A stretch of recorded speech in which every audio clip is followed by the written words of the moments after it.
everyone, perkenalkan nama saya Guru ini atau Kak disapa Mahmud, yang kali ini akan menjadi instruktur kalian pada course mengenai decentralized storage yang merupakan bagian dari teknologi blockchain.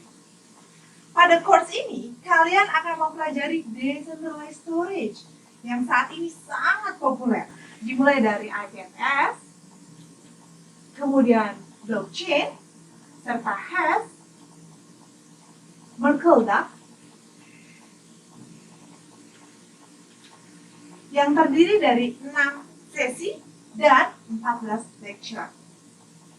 Selain itu, kita akan mempelajari decentralized storage yang akan dapat dimanfaatkan untuk menyimpan berkas dengan aman ke dalam jaringan terdistribusi atau distributed storage yang terhubung ke banyak perangkat, sehingga tidak perlu khawatir lagi data tidak akan pernah hilang atau tidak akan pernah terjadi yang namanya pemalsuan data. Kita juga akan mempelajari salah satu dari produk decentralized storage, yaitu IPFS. Kita juga akan mempelajari hal yang sangat fundamental dari course kali ini, yaitu mengenai IPFS yang merupakan produk dari decentralized storage. Dari cara kerjanya hingga bagaimana membangun sebuah website yang terdesentralisasi. Sangat keren, bukan? Tidak hanya sampai di sini saja, tetapi juga ada hal keren lainnya yang ingin dipelajari dari teknologi blockchain. Apa itu? Salah satunya adalah teknologi yang mendisrupsi saat ini. Dengan kursus ini, kalian semakin lebih paham mengenai tentang teknologi blockchain dan konsep dari decentralized storage.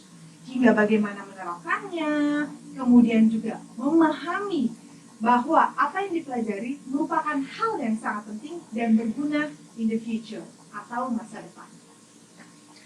Memahami sistem terdistribusi sangat penting untuk memahami teknologi decentralized storage.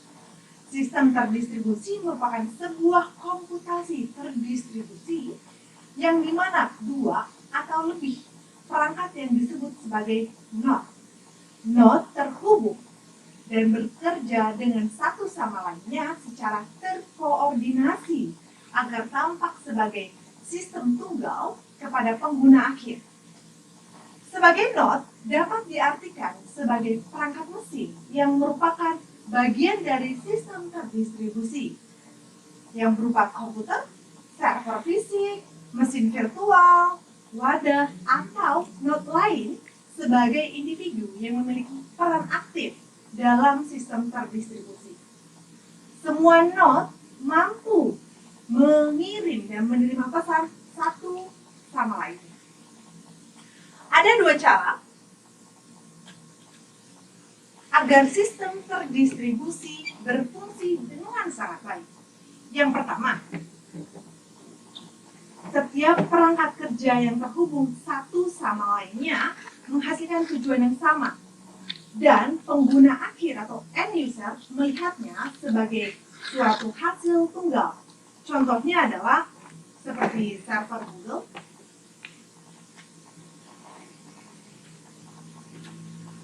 kemudian Microsoft, dan layanan besar lainnya yang membutuhkan sebuah perangkat yang sangat banyak untuk menghasilkan suatu layanan. Namun, dari sisi pengguna hanya melihatnya sebagai hasil tunggal. Yang kedua, yaitu perihal setiap perangkat memiliki pengguna akhir sendiri dan sistem terdistribusi hanya memfasilitasi untuk berbagi sumber daya atau menjadi layanan komunikasi. Contohnya seperti torrent, IPFS, dan pastinya blockchain itu sendiri. Oke, sebelum membahas lebih jauh lagi mengenai decentralized storage, ada baiknya kita mengetahui dulu ada berbagai macam teknologi terdistribusi. Yang pasti ada 3 yang saat ini sedang berlangsung di dunia IT. Yang pertama yaitu centralized.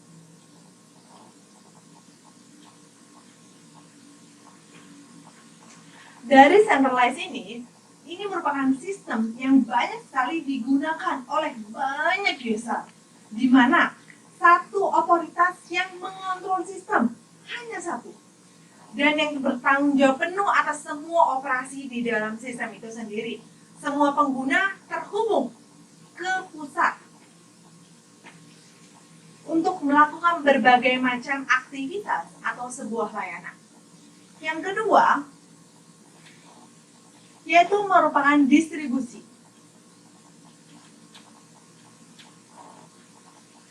Oke, untuk yang kedua, distributed, umumnya sistem ini diterapkan oleh perusahaan besar yang memiliki biaya yang tak terbatas dan mengutamakan kepuasan pengguna atau user, bahwa secara paralel, sistem komputasi dilakukan oleh semua node dan juga secara bersamaan untuk mencapai hasil atau mendapatkan hasil.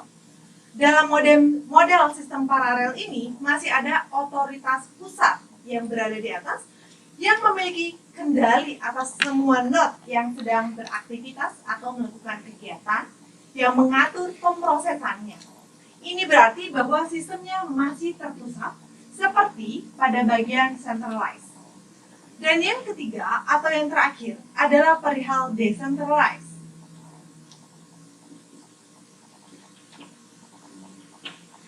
Dan ini adalah hal atau course yang memang akan kita bedah lebih dalam lagi tentang apa itu decentralized storage. Di mana sistem terdistribusi atau kata lain dari decentralized storage ini menjadi teknologi yang sedang trending. Karena apa? Karena diterapkan oleh teknologi blockchain.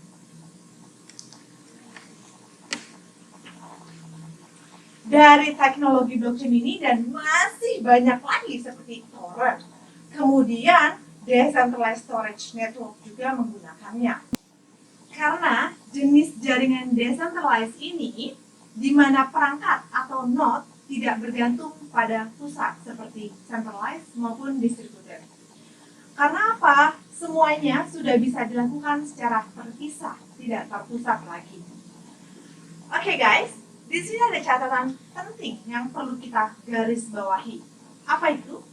Yang pasti perbedaan besar antara sistem terdesentralisasi dan juga sistem terdistribusi.